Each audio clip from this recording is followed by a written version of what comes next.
Samtang sa kauluhan na kanhi Presidente Rodrigo Duterte, duga mga updates mahigala no sa ubang bahin sa atong pag-update sab ni Presidente Duterte, itugtan gyapon nga dili makatambong sa katapusang adlaw sa confirmation of charges hearing sa iyang kaso ugmang adlaw. Katalig pagtagad robutaga sa mga higala sa atong pabanuban karon ning atong tulumanon inyong tulumanon. Unya ato sa mahigalang ipadayon ang paghisgot labot ining mga presentations mga kaigalaan sa abogado sa prosecution labot sa confirmation of charges. Ato sa mahigala nga hatagan og dugang nga diskusyon karon nga buntaga. Enough ba mga kaigalaan, no? Kung imo makita, gi-present mga kaigalaan do na toy speech mahigala unya pasalida dito daw PowerPoint presentation no ang prosecution mga kaigalaan wala pa makatubag ang defense. Pero ang uban mahigala murag katulgon nga nagatan-aw ha. Nga mao daytoy hearing mahigala sa ICC pero atong isgutan mahigala kay dunay mga presentation dito og ilang gisuwayan sa pag establisar nga duna mahigalay crimes against nakakommit si kanhi Presidente Rodrigo Duterte og crime against humanity. So ilang gipa himugatan nga widespread ni large scale mga higala kining maong panghitabo no og unya ila mga kagalang gipresent ang mga speeches ni kanhi Presidente Rodrigo Duterte. Daw kung imong tan-awon mahigala gitahi-tahi pinaagi sa mga clippings, mga video clips sa iyang mga speeches. Straight to the point. Pagsulti Duterte mahigala isog nga mga sinultian, naghisgot mahigala nga pamatyo na mga drug lords, motoy gitahi-tahi, gisumpay-sumpay, tan-awon ta kung maminaw ba o dawaton ba sa mga taga-ICC judges, no? Kini maong mga gisumpay-sumpay kay kung wa diha ang speech si Duterte, medyo how ang kayo ang ilang presentation dakin. Nakasumpay-sumpay gud speeches mga higala ni kanhi Presidente Rodrigo Duterte. Ang pangutanan dako kanang sulti mahigala speeches ni Duterte enough ba nga makakonbikto niya? Straight to the point. Considering nga kining crime against humanity usa kini ka kriminal nga kaso ug ang quantum of evidence pag-prove mga higala is beyond reasonable doubt. Straight to Mo the ni point. dakong kapangutan naron kini iya mga speeches enough ba mga higala? Straight to the Nga point. di pasiudahan naman ni Kaufman mahigala Attorney Nicholas Kaufman nga kini nga klase sa presidente mahilig ni mo gamit og figure of speech. Straight to the Now point. arita mahigalas to mga isgutanan karon nga buntaga mga kaigalaan. Gabi walay hearing ang ICC indekin. No unyang gabi ugma pa no ang sunod mahigala nga confirmation of charges atong paminaon na mga kaigalaan no. So kini ni ang karong adlaw unyang gabi Oh. Karon og ugma. Oh. Okay, so atong paminawon mga higala og unsay mga dugang kalambuan dito. Pero tiwason tato gihisgoto mga kaigalaan tong una nga gusto mga kaigalaan sa mga prosecutors nga ilang i-prove mga kaigalaan nga dunay crime against humanity sa tupa kining patay mga higala mo tong dunay mapa nga gi-present nya dunay mga dugo ana no. Unya ila mga higalang gi present nya large scale ni kining maong pagpamatay atol mahigala sa Duterte administration mga suking tigpaminaw. Straight to the point. Now, kung ikaw mga higala dumadapig ka or against ka ni Presidente Rodrigo Duterte, karon naminaw na ko ron nga kanabang lagot ka ni Duterte. Gusto gyud ka nga imong makonbikto sa ICC. Magunahuna ka gyud kini taga ICC mga suking tigpaminaw ila sa gyud ang ayuhon pagdadiha kay nagtan-aw baya pod mga kagalaan daghay nagtan-aw nila. Og mahimo nga inhustisya ang ila mga higalang paghukom diha sa usamot tuway mong pamiyembro nila. Asa mas nagkwarta ana unya. Ay kini gud mahigala natukod ni tungod sa civil society unya gamot-amot lang ang mga countries nga membro ini. Sa laktod pag-istorya kita Pilipinas, wa ta kaamot unta niini mga higala kini gawas samanta. Pero duna mahigala mga allegation nga lahi ning pagkaamuta ron. No? Kining allegations mahigala, abogado man ning nag-lead sa press conference, si Attorney Baligod, ni apod ang 18 ka mga sakop sa Philippine Marines, seryoso na nga allegation mga sukid paminaw. So karon ato ni tagag pagtagad mahigala so gipresentar didto mga kailaan nga kini mao ni si kining usas mga prosecutors nga kini ang large scale ni. Large scale ning hitabo Pero mo lagi ni kung ingkag large scale manggod mga sukid dig paminaw, di man na automatic mga sukid dig paminaw nga daghay na nga matay, ipamasangil nimo dayon mga kagalaan nga itumbok nimo dayon ngadto kang kanhi presidente Rodrigo Duterte ang tanan. Gumikan mahigala kay criminal case man Kinahanglan man mga kaigsunan nga imbestigahon ang sirkumstansya, matag circumstance ngano nga nahitabo na kanang maong pagpatay. Dunay namatay justice para ni Paruhinog. Kay apil man sa iyang gipalanog dito, justice para ni Mayor Rolando Espinosa. Justice para ni Mayor Rinaldo Paruhinog. Dito mahigala sa Osamis. Kini mga kagalaan, ang sirkumstansya, tanawon po ang sirkumstansya, nga naman ito nahitabo man. Ikaduha, mukunik ba siya, nga ito mahigala, sa mando ni kanhi Presidente Rodrigo Duterte labot sa war on drugs. Straight to the point. Muna ang mga tao nga naminaw na ito karon, kasabot sila, justice for Paruhinog? Sige na lang. Nga katong mga ipamatay ang Paruhinog, katong dito mahigala sa Musgrave, why nisinggit o justice para nila? Straight to the point. As alleged mga kagalaan? Nga mo ni nahitabo dito o ang mga tao dito mahigala sa Osamis sila may nahibaw dito. Diri mga kagalaan sa kang Rolando Espinosa may gala, sila nahibaon sa to si Rolando Espinosa. Pero pagabot sa ICC, justice para nila. O si kanhi Presidente Rodrigo Duterte may gusto nang ipindown tungod mga higala sa nahitabo ni Rolando Espinosa, Mayor Espinosa o ni Mayor Paruhino. Straight to the point. So tanawon ang circumstance na. Di man ka mo dito conclude. Bisag experiment na to mahigala sa high school o sa college, di man pwede mahimo ka konklusyon nga way connection na diha sa imong konklusyon.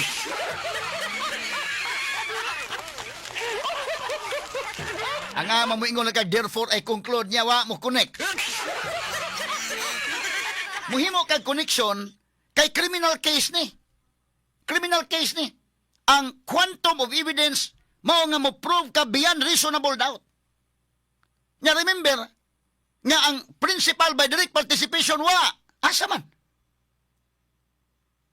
Medyo lisod ni mga sukid dig paminaw.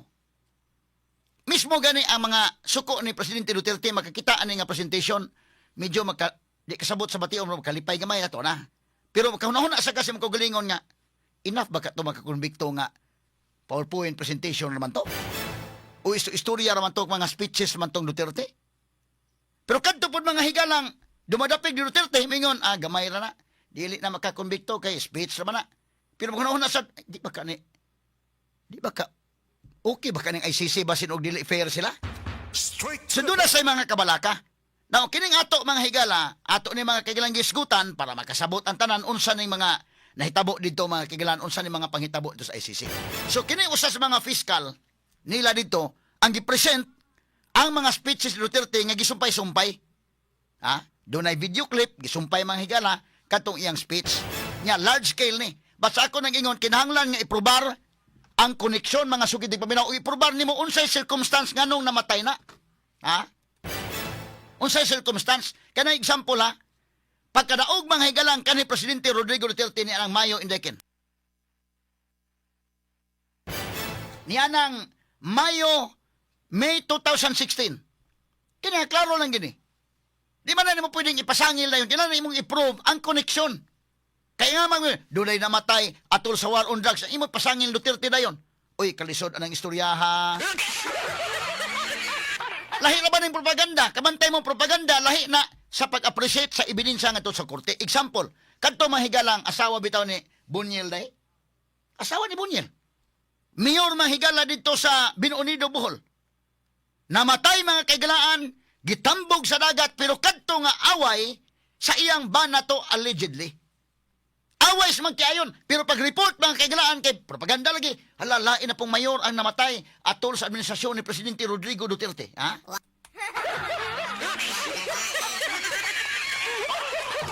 So, lisod man ang propaganda. Lahi ng propaganda, lahi ng sa korte. Mo nang giingnan ni Attorney Kaufman, si Attorney Butuyan, di atas korte. On the basis of evidence ni. Di pwede o iso-istorya lang. Kabantay mo, pagkamatay mga higala Okay lang tos paruhinog, matay to atol sa war on drugs. Pero tanawon ang circumstance nga nung namatay to. Si Rolando Espinosa namatay atol sa war on drugs. Tanawon ang circumstance during the Duterte administration to. Pero ang asawa ni Bunyel, kanumdum ka rin, gitambog sa dagat. Nag-away sila ni Bunyel, ang bana. Away magtiayon to. Away magtiayon, numdum mo? So kay away magtiayon, matod pa mahigala sa allegation, although na naman ang kaso sa korte, dili ko mo touch sa merits of the case. But ang background, insofar as we know, nag-away ang magtiayon, unya, gidatos dagat. In fact, mo man ay facts nga nakuha na to as per report, mga kaigalaan, gitambog ang iyang asawa in taon, mahigala mayor ka na sa Binunido, Bohol. Nasakto ba ko na Binunido, Bohol ba to? If my memory serves me right, ha? Medyo dugay-dugay naman ko to. Katong iyang asawa, pilot to sa Cebu Pacific, gipangasawa niya, unya, dili to politiko, pero tungod na kabana kag politiko na natakdan siya ba? Kaya si Bunyel mahigala mo ay mayor dito. Unya, sa iyang pagkamayor, mudagan sa pagka-board member, iyang gipadagan iyang asawa, pagkamayor. At karon nag-away mga kaigalan, personal nga away, namatay ang asawa. Pagkamatay sa asawa, mahigala during the administration man Duterte. Ang propagandist, may ganda yun, na laing mayor ang namatay sa panahon ni Duterte.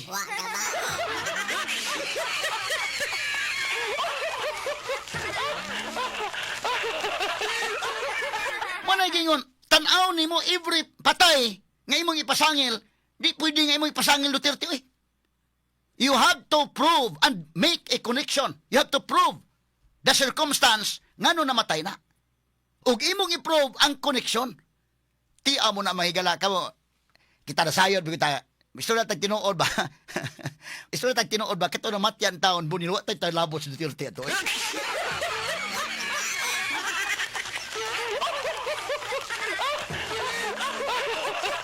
Muna akong example ninyo, Dok. Daay mamatay, during the administration of President Rodrigo Duterte, di ba pwede mo ikapasangil niya dayon?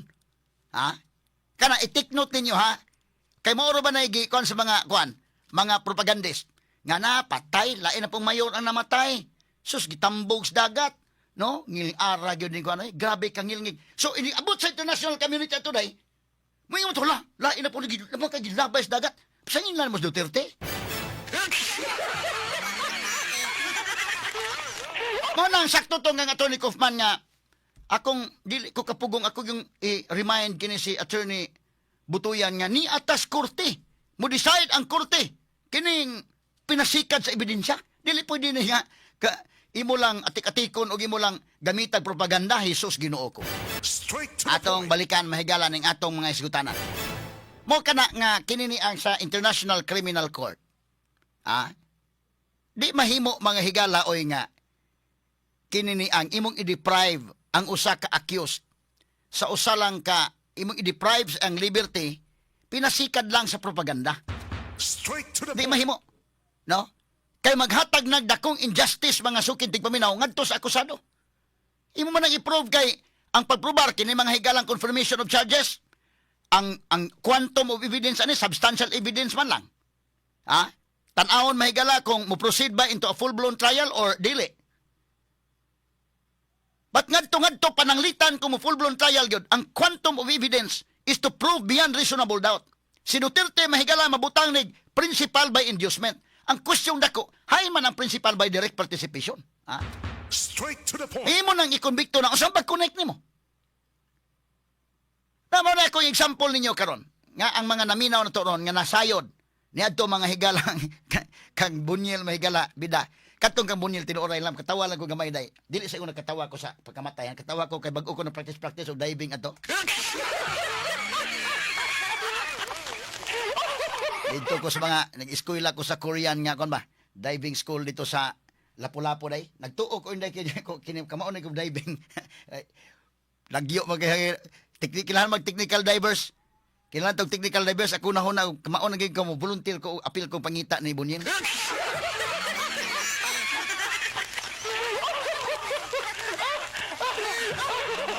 Di man na ilalim sa mag-diving mga higala. Kinahanglan magado na kay padi nga kuan certification pero medyo depende po sa gilawmon kay tan-aw mo lawom na kay imong gidayban mas lawom pa kay imagine ko kanang kuntiki da day kanang agian nagbarko na kadive ko sa ilawom ana. Pirmiro na kong dive, may kala, abot ko mga 18 meters sa ubos. Dive ako sa unahan pag yun.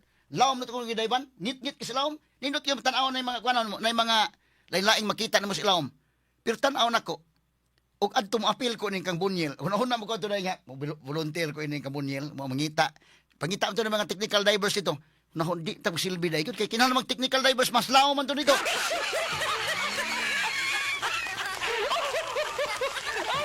Natuod ay kagina kasayon nga bang dive na. Tapos lisura day mga higala. Kay akong gi praktisan tong diving mga kailang.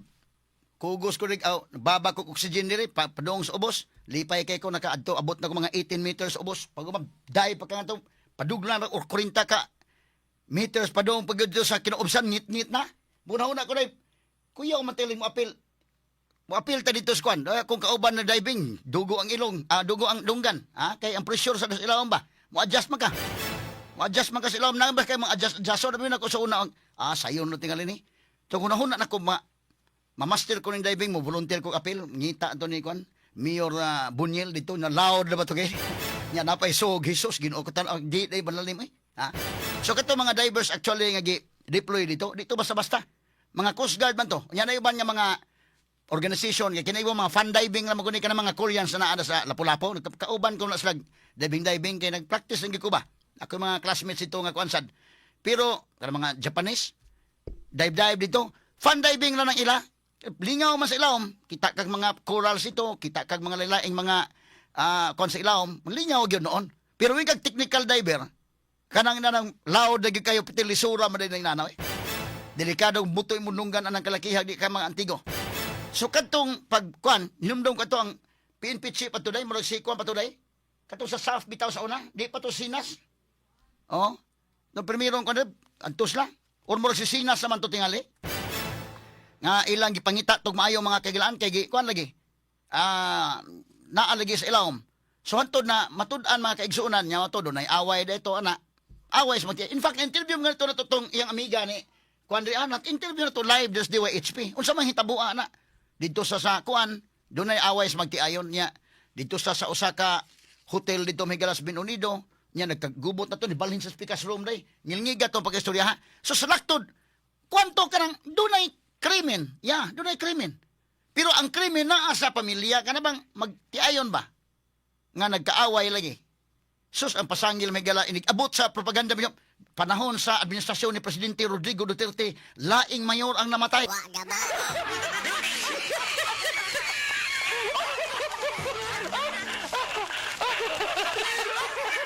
Di po anak kay lisod man, no? So criminal case man eh. Criminal case man eh. So imong i-prove every patay, unsay circumstance nganong namatay na. Mukunik ba na ngadto kang Duterte? Kana ko lang example mga kaigalaan ha. Nga ha. Pagdaog ni Presidente Rodrigo Duterte mga kaigalaan. Niya ng 2016. O si Nuli Talinyo patunay mo ba no? Sa SAF man na siya. Kaya kalimot na nga Special Action Force na siya. Niya siya magibutang re sa Cebu. Isip Regional Director mga kaigalaan. No? Na atong balikan mga sukid tig paminaw. Kini ni ang kung atong matanaw mga sukid tig paminaw. Pagdaog ni Presidente Rodrigo Duterte Mayo indekin. Mayo of 2016. May of 2016 presidente siya. Daog siya. Pero daan na mga higala nga ang mga tao ato na hibaw na ilang gipili sa Duterte tungod mga kagilaan kay nakita nila isip ebidensya sa ilang mga mata ang nahitabo sa Davao. Nga kanang Davao mahigala gubot kay na sa una. Na ang insurgency din na ang mga kriminal Mindanao gunang area. Nya pagka mayon ni Presidente Duterte nahimong malinaon, nya maayo ang dagan sa Davao City, malambuon ang Davao hantod nun. Sumuna nga ang mga tao ingon ato ni himong presidente para maabot ni tibok Pilipinas gyud. So pag eleksyon na very ni surge ang iya mga higalang popularity hantod pagka May 9 of 2016 daog mahigalas presidente overwhelming nga pagkadaog. So pagdaog ana di president-elect na siya. Daog naman. But dili pa ka presidente at that time because napaman mahigalay June 30 pa man kamo manumpa. Under the Constitution, adto pa man ka manumpa June 30. So, no pa'y usa ka buwan in the king kapin.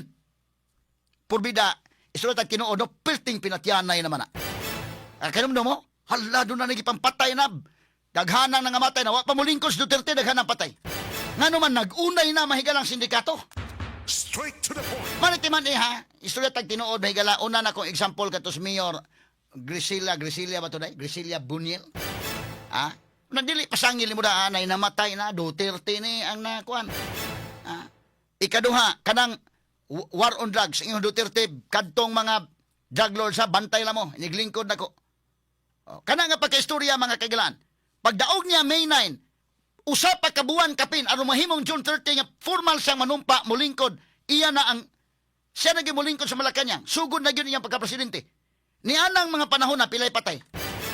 Di ka mo consider nag large scale? Straight to the point. Kunti naghanang patay. Nagunay pinatyanay mahigala kay sindikato ba ni. Kining grupo mahigala naning masuod kay ning kalibutan ani nila.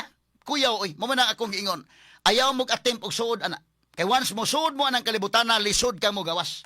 Straight to the point. Lisod kang mo gawas. Wa gunay balaod nga gikuan god. O di ka karimit sa imong drugs karon pusher ka or ikaw drug lord da, murimit ka drugs, murimit ka sa mong halin nga mas dako pang drug lord nimo o di ka karimit way kiha-kiha. Patio na lang kadayon. Pag ingon mo lingkod as Duterte kuyawan sila. Hasta go mga pulis mahigala nga involved tong uban. With due respect sa mga pulis nga tarong ha, daghan mang tarong mga pulis. Pero dunay mga nga involved. Mauray nang unay pamatay dito sa ilang mga asset dakin. Gipamatay nila kay nahadlok sab sila mahigala mo piya ito. Sila may disgrasya. Ha? So pila may namatay tuwan nyo ipa, pila ka ba 14 daghana. Ana nga matay between pagdaog ni Duterte gyud kanang May 9 pagdaog. Sos kabati mo pagkaugma la do na nagipampatay mahigala, patay dito, patay diri. Wa pa mulingkod siya sa June 30. Because under the Constitution, magsugod siya mahigala June 30 man. Sa hapon, pagsugod niya lingkod, diha na iya na ng administrasyon. But anang mga panahon na, daghang nangamatay. So, ang pangutana anak, kadto mga patay, imo na po ito pasangil nga, large scale lagi yun, Duterte gina. Sumuna nga dili mahimo, iprobar ni mo. Di na pwede presentation na nga PowerPoint, ana, tangan dito mga kadugo-dugo, kunuhay nga mga kundi mahimo eh.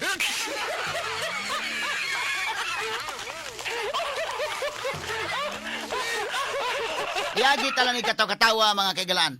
Lain pa kanang patay mga kaigsunan nga katong nahitabo kang Kian de los Santos. Katong nahitabo kang Kian de los Santos ang mga pulis ato nga naghimo na konbikto naman dakin.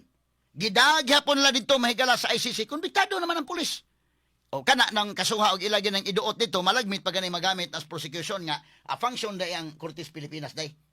Ni function day. Dili man to may sugo mahigalan Duterte. Doon na sa sugo sa mga pulis. All the way, ako mong suportaran, basta tarong lang ha. Pag-abuso mo sa inyong otoridad, sa inyong authority, na ay mahitabo gininyo. Okay ba, o beta? At itong panahon Duterte, na doon na ito internal cleansing sa PNP. Kaya ba, o beta, may pila kabuk mga pulis sa nangatanggal ato. Panahon, may gilang kanhi Presidente Rodrigo Duterte, kaya na-involved sa drugs, mga higalang sindikato. So, nahibawan ito panahon na kisa ito mga pulis tarong, nga wagi involvement o kisa to mga pulis day nga naay involvement day. Naibaw-an to mga panahon na. So, lain pa kadto mahigalang sa Korean. Ako mismo wagi ko kauyon atong gihimos pulis. Nakonbikto naman sa itong mga pulis sa dino. Doon naman mga pulis god nga mga hulidap, bahulidap. Katong badakpo nila niya, kidnapo nila mahigala niya ilang pangortahon. Dili man na mo apel sa sugo Duterte. Ang sugo Duterte mahigala nga bungkagon kining infrastructure sa drogas. Ang pulis, matod pa niya, kung mabutang ang inyong kinabuhi sa peligro, kung mabutang, gamit mo pwersa. I-neutralize ninyo ang kriminal. Kung mabutang sa peligro. Anders balaod mahigala, naman sa within the ambit of the law man, nga ang usa ka law enforcer kung mamiligro ang iyang kinabuhi, iyang gamiton ang iyang pusil kung mamiligro iyang kinabuhi. Pero kadtong Koreans, istorya ng tagtinuod ha, naagi ko di ko kalimot aning salbahis to mga pulis agad. Mga hingwarta nga mga pulis, kaluoy sa asawag sa anak day, ang Koreano mga sukid di paminaw ilang gidakop, ilang gikidnap, gipangwartahan nila, gipawidro pa sa ATM. Gipawidro sa ATM, gikuhang kwarta. Pagkawan, gipatay gihapon nila, bisan pa og nakahatag na og bribe. Gipatay gihapon nila. O gawas pa nga ilang papatay, ilang gikrimit. O sa dihang gikrimit, flash dito sa Casillas ang abo. 5 ka na. Na nahitabo na during the administration Duterte, yes. Nahitabo. Ang question, apil ba na sugo Duterte? Do you think si Duterte na sugo ikrimit na, ibutang na, flash na dito CR? Ha? Trabaho to at to mga pulis, kaya doon na may mga pulis sa mga sindikato sa nang uban. Puiras mga tarong. Sumo ka na nga, dili mahimo, every pasangil, di pwede nga imong i-connect-connect, di man PowerPoint presentation sa, mag-depend kag thesis in taon.